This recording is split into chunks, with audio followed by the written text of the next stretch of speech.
Graças e paz, amados irmãos, estamos aqui nessa noite para mais uma vez estudarmos a palavra do Senhor. A palavra do Senhor diz que há amigos mais chegados que irmãos, então o tema hoje é amizade na angústia. Mas antes de começarmos a estudar, vamos falar com o nosso Deus, o nosso Pai e amigo. Paizinho querido, nós nos colocamos nesse momento diante de Ti, te agradecendo por todo o seu cuidado sobre as nossas vidas durante esse dia, te agradecendo porque o Senhor tem suprido cada uma das nossas necessidades e agora, Senhor, que estamos nos preparando para esse estudo, nós te pedimos que o Senhor nos dê clareza de entendimento e de raciocínio para que nós possamos compreender a Tua palavra, que tudo aquilo que possa estar nos afligindo, todo o cansaço, toda a preocupação, nós possamos confiar a Ti nesse momento e nos debruçar sobre a Tua preciosa palavra. Que esse seja um tempo de qualidade nas nossas vidas, em nome de Jesus. Amém. Então nós estamos falando sobre o tema de maturidade e nós entendemos que uma igreja madura é uma igreja que não são apenas irmãos, mas são irmãos que são amigos na adversidade, na luta, que colaboram uns com os outros para o bem-estar uns dos outros. E aí nós vamos abrir a nossa Bíblia no livro de Jó, capítulo 2, versículo 11, 12 e 13, que diz assim: Ouvindo, pois, 3 amigos de Jó todo este mal que lhe sobreviera, chegaram cada um do seu lugar. Ele faz o Temanita, Bildade, o Suíta e Zofar, o Naamatita, e combinaram ir juntamente condoer-se dele e consolá-lo. Levantando ele de longe os olhos e não o reconhecendo, ergueram a voz e choraram, e cada um, rasgando seu manto, lançaram pó ao ar sobre a cabeça. Sentaram-se com ele na terra 7 dias e 7 noites, e nenhum lhe dizia palavra alguma, pois viam que a dor era muito grande. Então, esse texto é um texto que vai ilustrar a importância da amizade no tempo da angústia. Então, quando nós somos uma igreja madura, uma igreja de irmãos e irmãs que não estão ali apenas para um encontro social, mas que entendem que são filhos de Deus, lavados e remidos pelo sangue do Cordeiro e que dependem uns dos outros e que precisam uns dos outros, nós desenvolvemos esses laços que são muito fortes e acabamos tendo relações muito saudáveis e nós precisamos criar essas relações saudáveis, relação de amizade. E o livro de Jó, ele vai trabalhar a questão do sofrimento, o sofrimento humano, mas também traz pra gente a importância da amizade e como nós devemos nos colocar junto àquelas pessoas que sofrem, sendo amigas, sendo conselheiras, sendo solidárias e entendendo o momento que elas estão passando. Então, a gente pode entender que ali no tempo de Jó era uma novidade para o povo perceber que um homem justo, que um homem íntegro, um homem correto diante de Deus passasse por tanta tragédia, né? Como passou Jó. Como poderia se abater sobre a vida dele tanta tragédia, tanta situação dolorosa?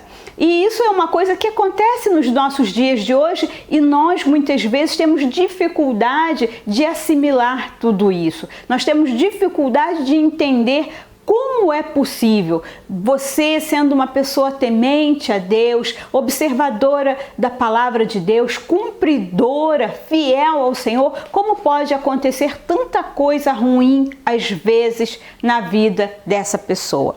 Mas a palavra de Deus, através do livro de Jó, vai mostrar que todas as coisas têm um propósito, todas as coisas têm uma finalidade e que Deus é soberano sobre todas essas coisas. E no decorrer do caminhar, quando tudo isso sucede sobre a vida de Jó, os seus amigos, eu acredito que são os seus amigos mais próximos, aqueles amigos mais chegados, eles vão ao encontro de Jó, porque entende que a dor que se abateu, a desgraça que se abateu sobre a vida de Jó é tão grande que eles precisam estar ali, eles precisam estar juntos a Jó nesse momento de luta, nesse momento de dor, de aflição.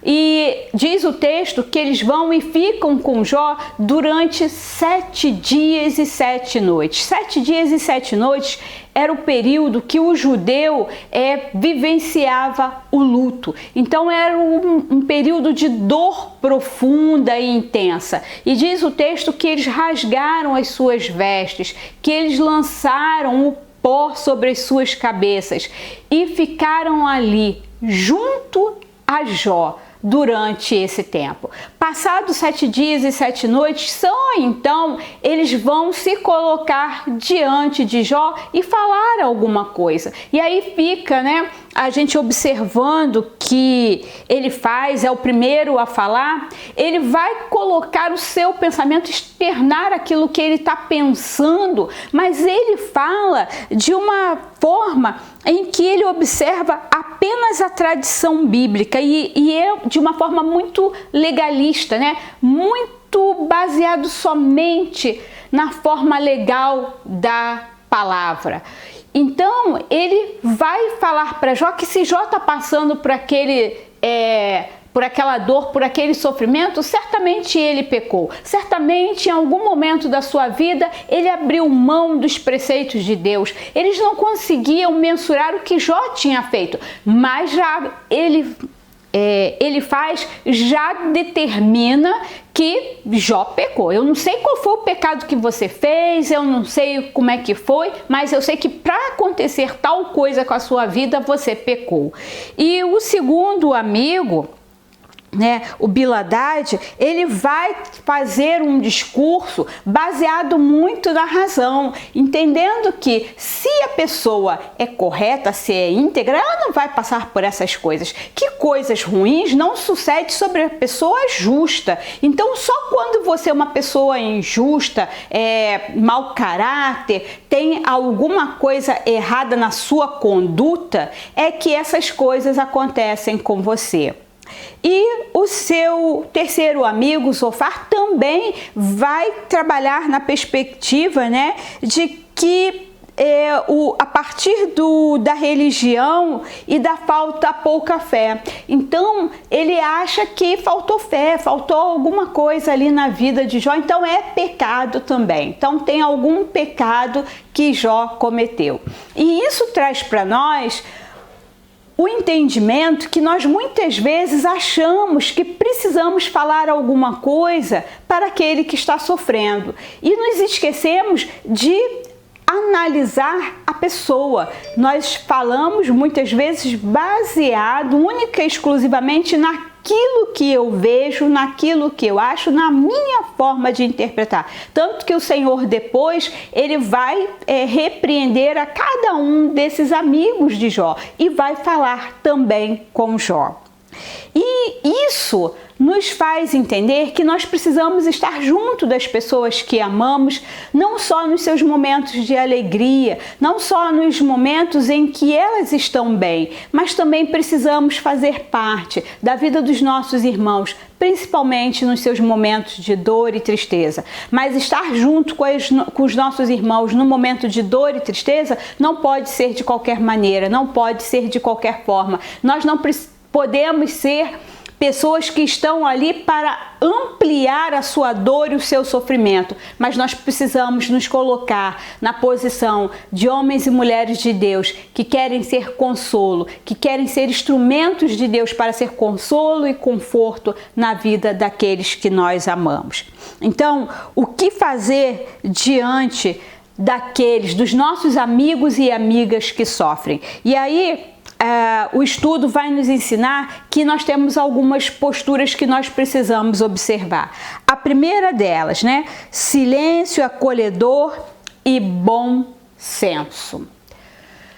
Eu não sei se você já teve essa experiência, mas eu lembro que algum tempo atrás eu fui fazer uma visita e é normal às vezes, né, isso acontecer. Eu fui visitar alguém que estava enfermo, estava acometido de câncer, e numa luta contra o câncer, fazendo tratamento, tomando remédio. E eu lembro que uma das pessoas que estavam comigo, me acompanhando na visita, começou naquele momento de visita a enumerar não sei quantas pessoas que ela conhecia e que todas elas tinham tido esse mesmo mal que você está tendo e todas elas morreram.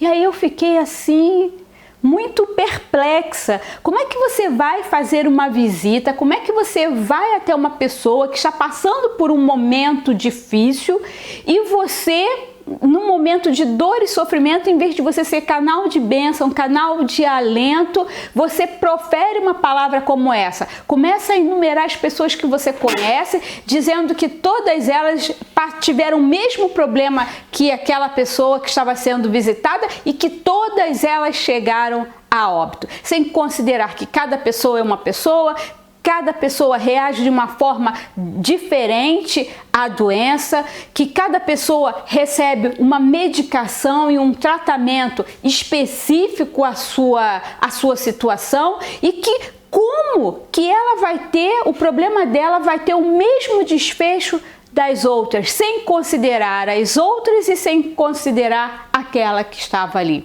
Então isso vem nos fazer pensar que diante das dificuldades, nós precisamos ter sabedoria no que nós vamos falar. Primeira coisa que eu quero dizer para você, nem sempre nós temos que falar alguma coisa, nem sempre você precisa falar.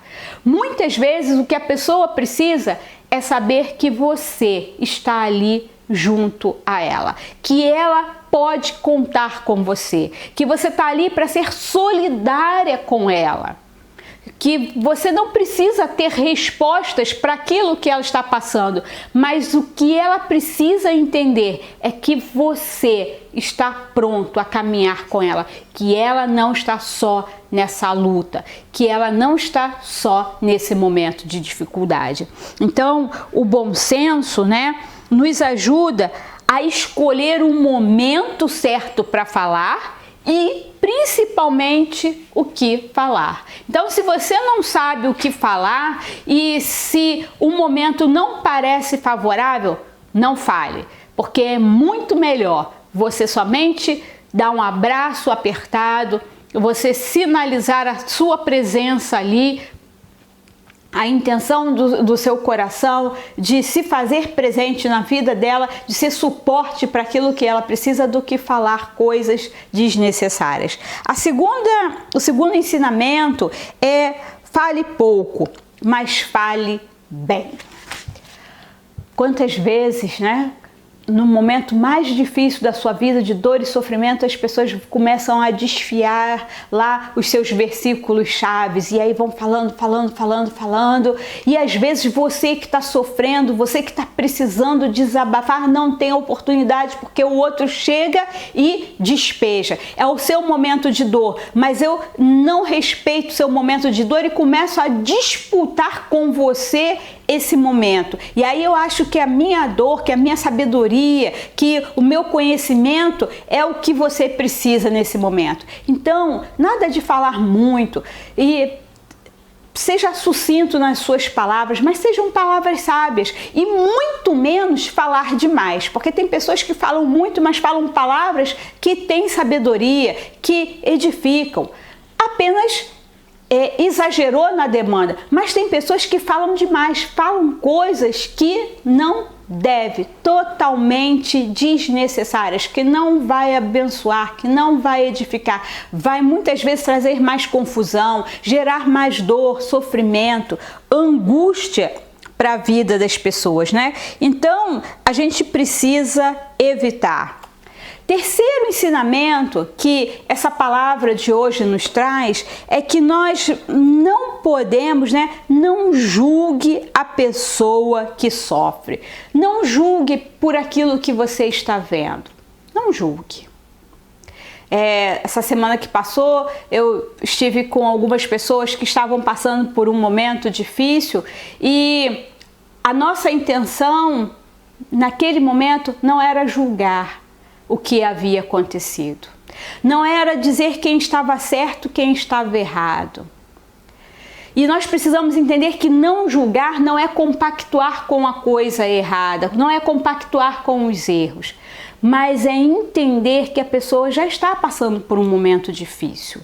Então, eu não vou estar ali reforçando, né? Tem gente que gosta, num momento difícil, a primeira fala dela é: bem feito, eu te avisei, eu te disse. Não precisa dizer isso, porque ela já sabe que ela errou, que ela em algum momento, se ela está passando por um momento de dor e sofrimento, por mais escolhas, você não precisa lançar na sua face, no seu rosto, essas mais escolhas, porque ela tem consciência disso. Então, é preciso cuidado para não julgar, para acusar e atribuir pecado às pessoas no momento de dor e sofrimento. Mas espere o momento certo e fale. Se ela precisa de correção, espere ela se reerguer, espere ela estar melhor para que você possa orientá-la, para que você possa aconselhá-la, para que você possa trabalhar com ela, né? E se não é o caso, né? Se não é o caso dela ter feito algo de errado,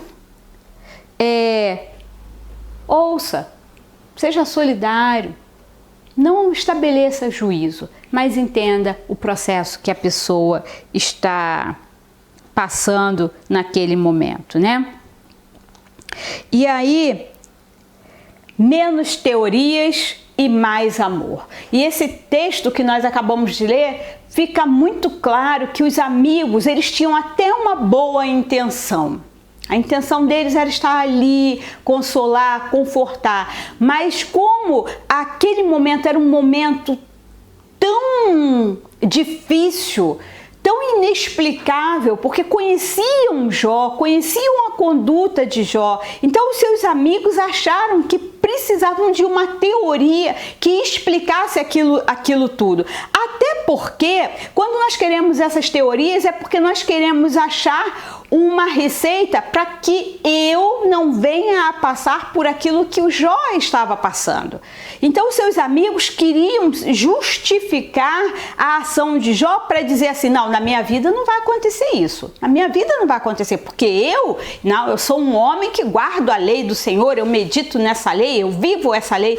Não, eu sou uma pessoa correta, íntegra nos meus negócios, nas minhas ações. Não, a minha fé é inabalável. Eu não peco, eu não erro, então essas coisas não vão acontecer comigo. Então estão sempre buscando uma teoria, e nós precisamos entender que muitas vezes não são as nossas teorias que vão trazer conforto e consolo. O que traz conforto e consolo para a vida das pessoas é o nosso amor, a nossa forma de acolher pessoas. Nós não estamos aqui para julgar pessoas, mas nós estamos aqui para amar e acolher pessoas. Então, a amizade, né? Ela é maravilhosa em todo o tempo, mas especialmente em momentos de sofrimento, ela serve para consolar, proteger e restaurar. E aí tem um versículo que se encontra lá em Provérbios que diz que se tornar um amigo mais chegado que um irmão. Nós dentro da igreja muitas vezes somos irmãos em Cristo, mas não somos amigos, precisamos ser amigos, porque ser amigos é um grande desafio, é um desafio muito grande. Então, tanto que a palavra de Deus também vai dizer que quem tem muitos amigos tem muitos problemas. Mas nós precisamos encarar esses desafios, porque se nós estamos em busca de ser uma igreja madura, nós não queremos ser apenas irmãos, nós queremos ser amigos. Homens e mulheres que estão prontos, disponíveis a estar uns com os outros, a sofrer uns pelos outros, uns com os outros. Participar, como diz a palavra, nos alegrar com os que se alegram, mas também chorar com os que choram.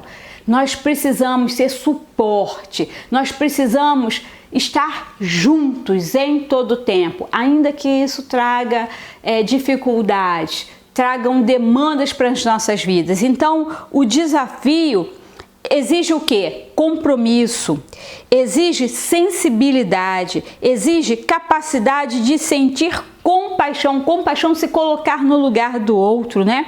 Se inclinar com o coração na direção do outro e alimentar esperança em toda e qualquer situação.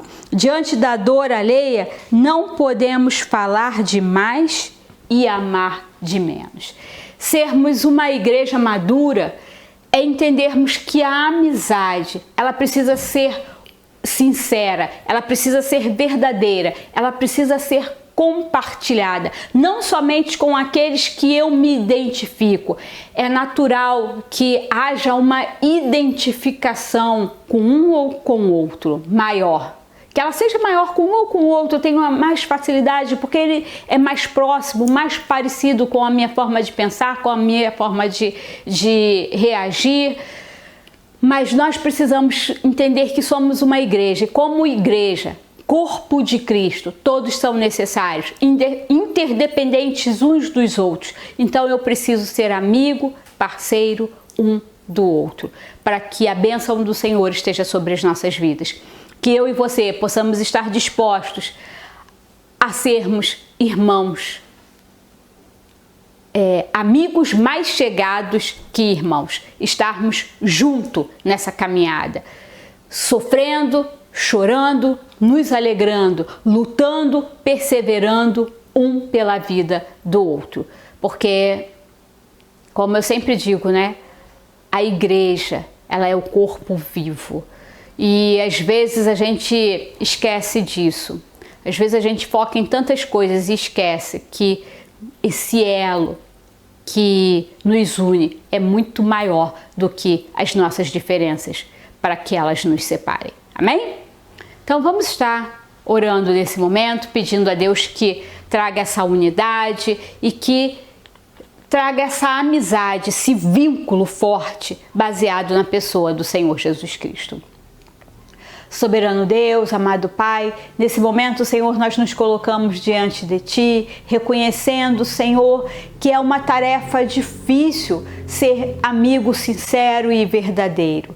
Que muitas vezes, Senhor, queremos julgar, queremos criticar e acabamos deixando o amor de lado. Mas que tudo que venhamos fazer, possamos fazer com amor, com carinho, buscando o outro, entendendo que o outro é importante para a minha vida, porque é importante para o corpo de Cristo. Ajuda-nos, Senhor, a sermos uma igreja mais amiga, uma igreja mais unida, uma igreja mais parceira, uma igreja que note, que perceba a dor do outro e que trabalhe pela diferença, para que essa diferença diminua e para que o Teu amor cresça e aumente entre nós. Ajuda-nos, Senhor, a perceber o outro, ajuda-nos a caminhar com o outro, ajuda-nos, Senhor, a deixar as divisões, as intrigas, as contendas de lado e trabalhar para o crescimento do corpo de Cristo.